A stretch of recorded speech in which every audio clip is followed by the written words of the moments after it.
Yr hwyaden nad oedd yn hoffi dŵr gan Steve Small wedi addasu I Gymraeg gan Elin Meek a gyda Diolch I Dref Wen.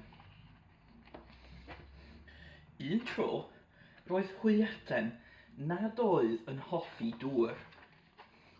Doedd hwyaden ddim yn hoffi nofio mewn dŵr, neu batlo ynddo, a doedd hwyaden ddim yn hoffi pan oedd hi'n bwrw glaw. Ddim hyd yn oed os oedd hi'n bwrw un diferyn bach o law. Ar ddiwrnodau gwlyb, hoff beth hwyaden oedd cwtsio'n braf gyda llyfr da a diod boeth. Does dim rhaid I mi fynd mas, meddyliodd hwyaden. Mae popeth sy'n ei angen arnau fan hyn, ac ar y cyfan roedd hynny'n wir. Un noson wyntog a gwlyb iawn, dihunodd hwyaden wrth glywed sŵn mawr, a gwelodd fod twll yn y to. Wel, allai ddim trwsio hwnna heno, meddyliodd hwyaden. Felly mas â hi I nôl bwced, a dod o hyd I ymwelydd annisgwyl a oedd ar goll yn llwyr. Beth am I ti aros fan hyn dros nos?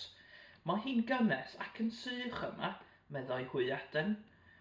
Cytunodd broca yn hapus, bod broca'n hoff iawn o ddŵr.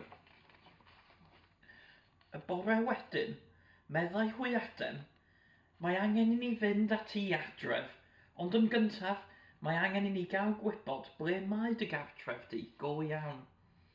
O'r gore, meddai broca, felly bant â nhw. Chwilio nhw ym mhob twll a chornel, ond methon nhw'n lân a dod o hyd I gartref broca. Felly arhoson nhw I gael cinio bach. Bant â nhw eto, ond holi a holi, a chwilio, doedd dim sôn am gartref broca.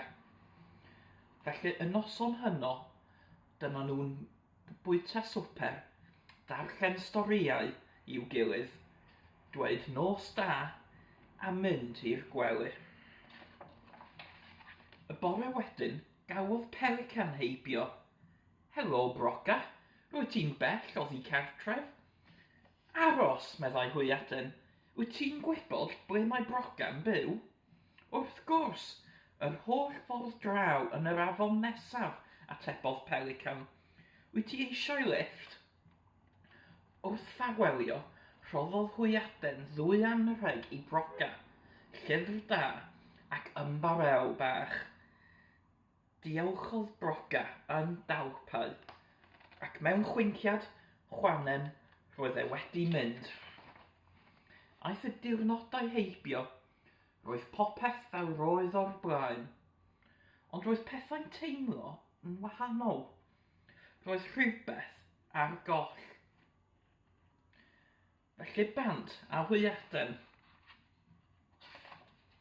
Ei bod I'n pistyllio bwrw, ac bod y gwynt yn chwythu'r ffordd yma a'r ffordd acw, dawiodd hwyaden I fynd, tan yn sydyn reit. Daeth hwyaden o hyd I broca.